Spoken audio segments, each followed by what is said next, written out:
Hey ladies and gents, how's it going?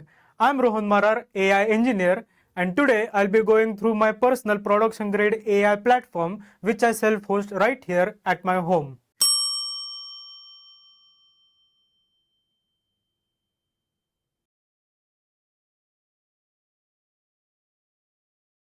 Now most AI tutorials show you how to train your AI models in Jupyter notebooks. Some even stop at the demo API, but that's exactly why most of them fail. Not because the models are bad, but because everything around those models are missing. In real companies, training an AI model is not where the hard problems are. The hard problems are how do you deploy your models reliably? How do you expose them securely? How do you monitor them? How do you reproduce results months later? In the real world, you need infrastructure. You need data pipelines, monitoring, model serving, version control.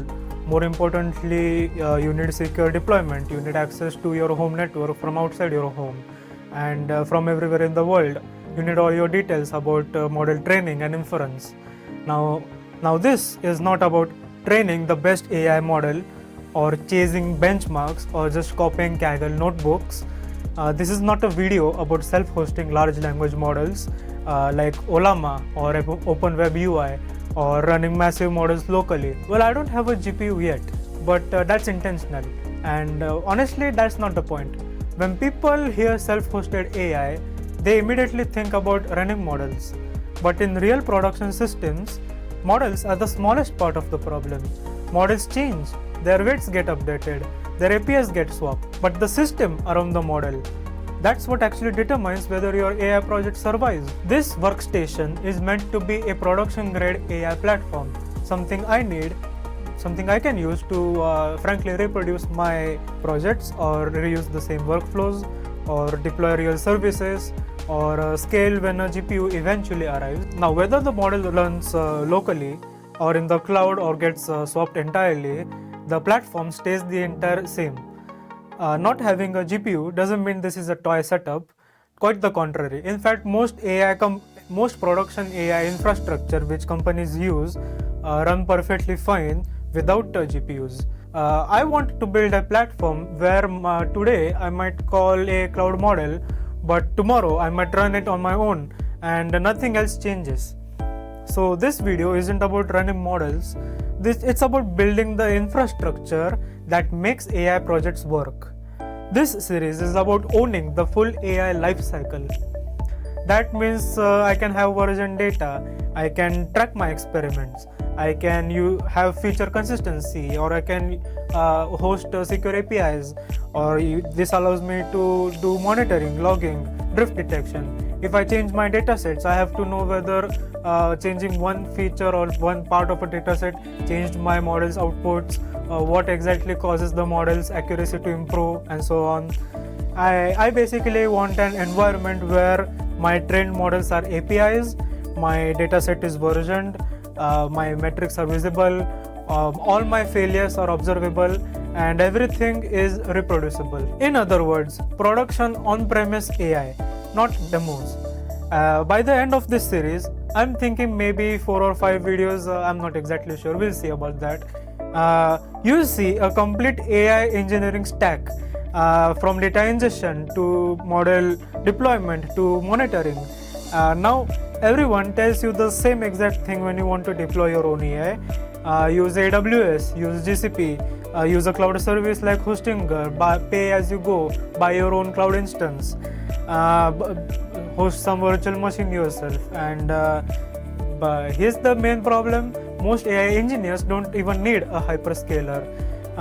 They need something that runs 24/7, non-stop.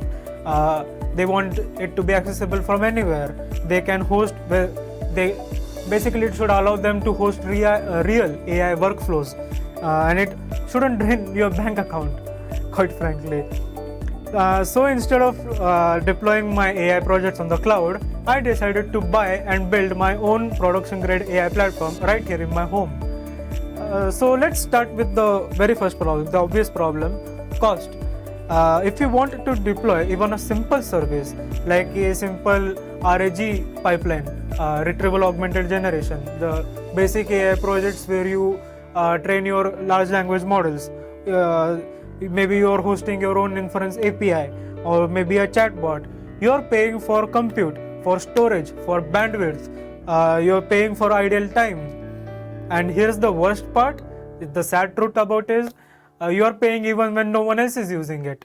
So when you use the cloud, you don't really own anything. Your models live on someone else's servers, your data lives in someone else's data disks, hard disks. If prices change, you have to adapt. Your uptime depends on someone else's policies, and if your services shut down, you migrate.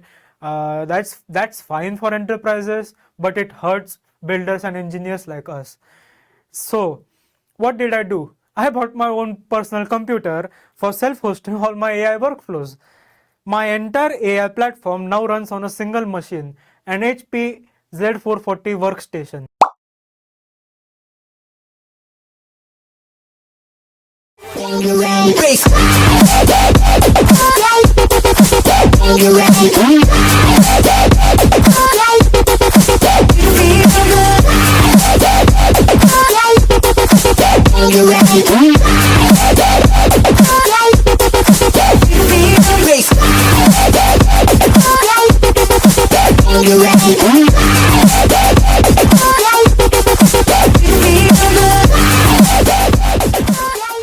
I bought this bad boy from eBay at a pretty good deal, if I may say so myself. And in the long run, this whole thing will cost me even less than if I continue paying for cloud services. This features an Intel Xeon CPU, the E5-1620 version 4, with a C612 professional grade chipset. It's the Broadwell 14 nanometer architecture. It has 4 cores, 8 threads. This workhorse was meant to be a powerful server, 3.5 GHz clock speed, 10 megabytes of L3 cache. Come on. It has support for up to 128 gigabytes of DDR4 RAM. And the best part, it's ECC RAM, which means I don't even have to worry about error bit flopping or whatever. It has 8 DIMM slots. It has multiple SATA ports, PCIe slots for storage and GPU, configurable power supply of 525 watts at the default mode and up to 700 watts maximum. Right now it has no GPU yet, and that's intentional. Production AI is not GPU bound most of the time. It's data pipelines, it's APIs, monitoring, logging, it's system architecture, it should be reliable. However, I can easily upgrade my PC in the future. It is future-proof for me and all my AI projects. Now, I have installed 16 gigabytes of RAM and 2 SSDs on it. One for booting and one for important data storage on which I can read-write data fast. I want my data retrieval very fast, okay? I want the PC to read-write data. I want it quick, I want it fast, I don't want it to buffer. And I also have one HSD, 1 terabyte of hard disk connected to it externally via USB for slow data read writes. I mostly use this occasionally for storing large datasets for my projects. I don't want to always keep on uploading my datasets to Google Drive and then mount it to Colab or a Kaggle notebook. I want my data sometimes to be with me, local, safe, secure, private, which I can own myself. You know, I want it personal. I want to feel it. I want to embrace the vibe of hosting it locally.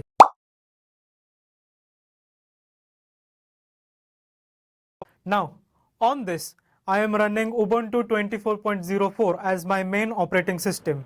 Let's be honest, Linux is the best for builders and engineers like us.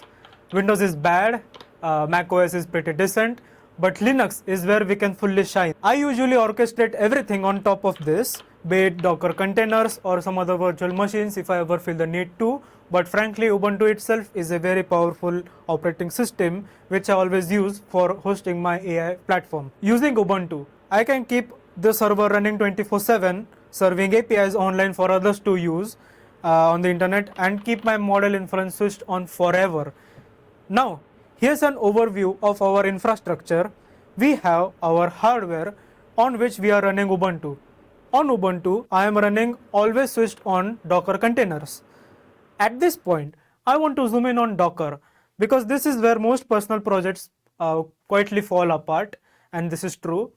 In my system, Docker is not just some convenience. Every major function of my platform runs in its own separate container. Everything is beautifully containerized. That means one container, one responsibility. That means if one of my services crash, the others stay on and do not fall down. If I want to reproduce this entire setup later, I can. And if I need to upgrade something, I don't need to touch and disturb the rest of the system. Most AI failures don't happen inside the model. They happen between components. Data changes, models change, APIs change, but containers, let me draw a hard line between those pieces. So when something breaks, I know exactly where the problem lies. Now each container on my server is hosting a software service which I can easily access using an IP address inside my home network. No one else can access it from outside my house. They need to be connected to my home Wi-Fi. But, and here's the fun part, they can access it from outside my home network, but only when I enable a very powerful networking service called Cloudflare tunnels. Cloudflare tunnels are a fully secure and fun way I can expose my software services outside my home network for everyone else to use without any chance of software vulnerabilities or me fearing of getting hacked. Now, the most important thing to remember about my server is that the entire platform is defined as code. We call this infrastructure as a code. So if this machine dies, unfortunately, I pray that it won't crash, but if it crashes, or if I want to deploy this elsewhere, or I want to migrate it to a much powerful server in the future, if I ever buy a new PC, I don't have to rebuild everything by hand. I don't have to waste my time and energy. I can simply save it as a reproducible snapshot somewhere safe in my hard drive. So when I run one command, the entire platform comes back exactly the same. Up to this point, everything I have shown you lives inside the machine. Docker containers, internal services, or nothing is truly public. But this is where most AI projects hit their first wall. Because the moment you wish to expose an API or maybe share a demo to your publicly hosted AI project, or maybe let someone else access your system, you're forced to answer a very uncomfortable question, which is that how do you expose your software services securely and reliably? The traditional answer looks something like this. You first open some ports to your home router that handles your home Wi-Fi. You might forward some internet traffic, or you might manage firewall rules. You set up TLS, you set up something called a reverse proxy using Nginx, and you hope nothing breaks. But this approach has a few big problems.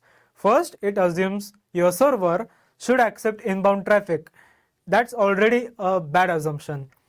Second, it couples security to your network configuration. So if you make even a small mistake, you're exposing your whole network to outside hackers. And third, it doesn't scale. It's not technical. It's not. It won't. You won't be mentally prepared to handle all the complexities. So it might be fine for a project demo, but not when you are hosting a production grade AI platform. So Cloudflare tunnels flip the script completely. Instead of accepting inbound traffic, my machine never opens a public port. There is no public IP. There is no port forwarding, and there is nothing listening on the internet. Instead, my server makes an outbound only connection to the outside network, and Cloudflare becomes the public edge. And Cloudflare becomes the public edge for me. The tunnel becomes a secure bridge for me, and my services remain fully private. Think of it as a reverse proxy, maybe like I'll come knock on your door, please let me in. Whereas the Cloudflare tunnel is like I'll call you and you forward visitors to me safely only after letting them go through metal detector and all other safety protocols. That's how Cloudflare tunnels work. Now, Cloudflare gives me for free HTTPS certificates. it gives me web application firewall, DDoS protection, it gives me rate limiting, it gives me bot mitigation. If I had to replicate this myself with Nginx, a reverse proxy, I'd have to go through hell, like managing cert bots or WAF rules, fail to ban or monitoring or constant patching. I don't need to go through all that stuff. I don't want to. Cloudflare tunnels give me security, which I can outsource to Cloudflare's edge. And this gives me a few powerful guarantees. My infrastructure is invisible to the public internet. Security policies lives outside my machine, and I can expose my services safely, globally, without ever weakening my local network. This is not some home lab trick. This is exactly how modern internal platforms are exposed safely, especially in companies that care about security, like Uber or Netflix. In my setup, Cloudflare sits at the very top of this stack. Every request, whether it's to an API or a dashboard or a future model request, flows through Cloudflare first.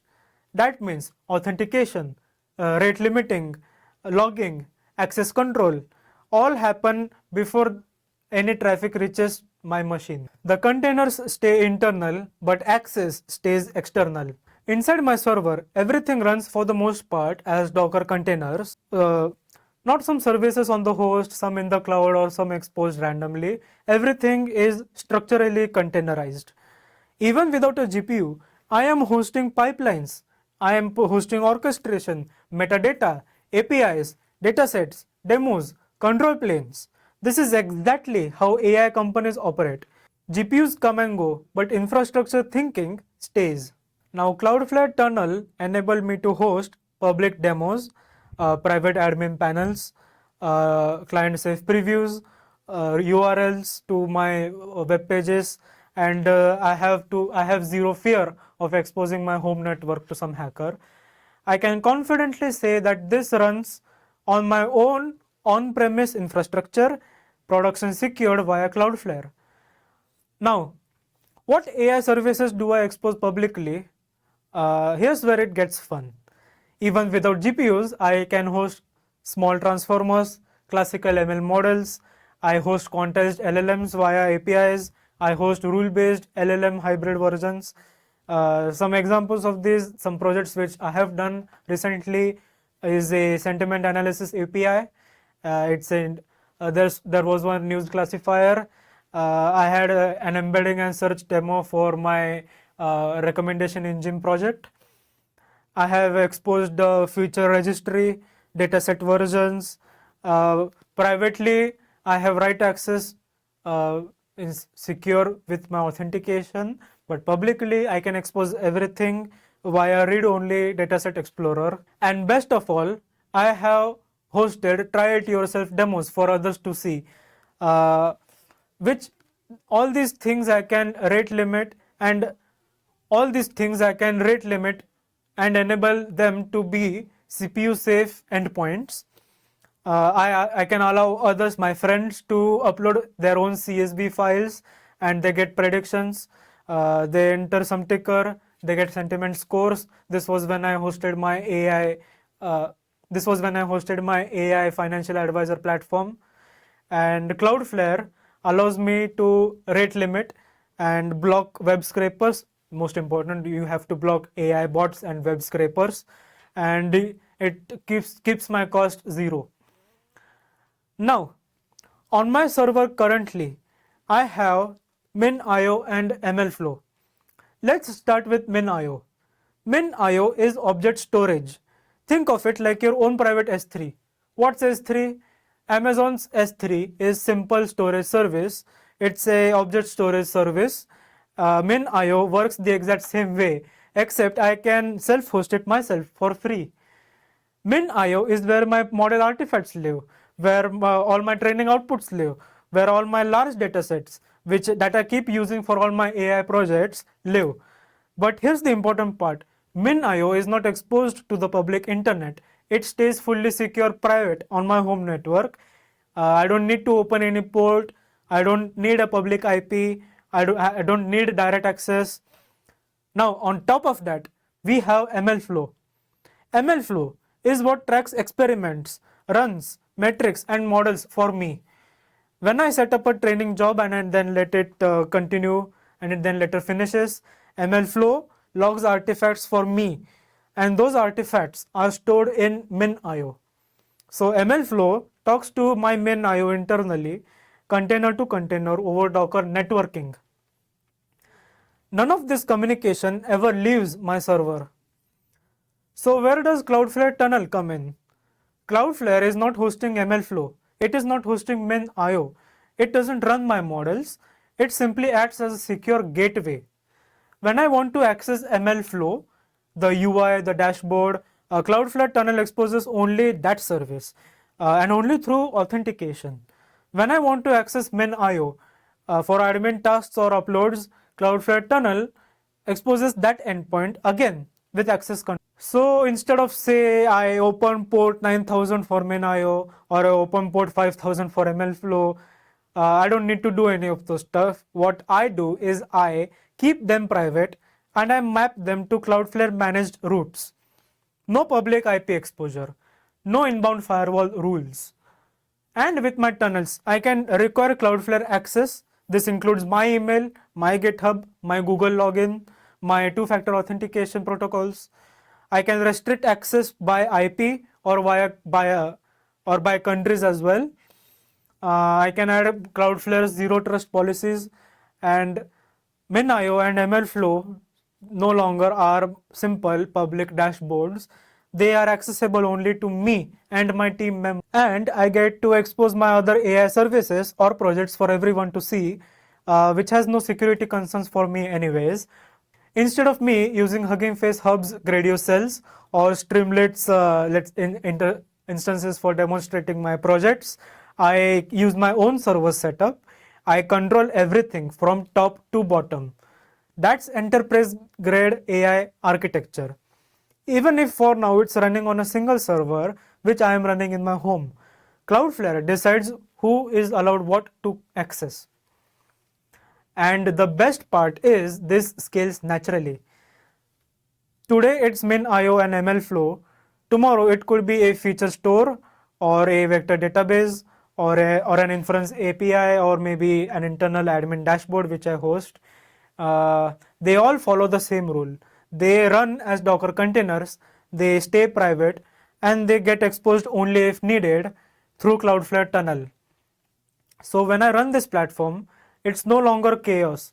One simple command spins everything up. This is what I mean when I say deploying AI on the cloud doesn't have to be complicated. The complexity isn't removed, it's contained. And this isn't about replacing AWS. It's about owning your AI infrastructure. For students, indie developers, AI engineers, AI teams, or small businesses, a self-hosted AI platform gives you lower cost, deeper understanding, real production experience. In the next video, I'll break down the exact services, the deployment steps, the security model, and how to extend this into a full personal AI cloud, which you can keep on using again and again and again to assist you hugely for your future AI projects too. This is AI deployment without the cloud tax. Welcome to the personal production grade AI platform at home. Thank you for watching, and I'll see you next time.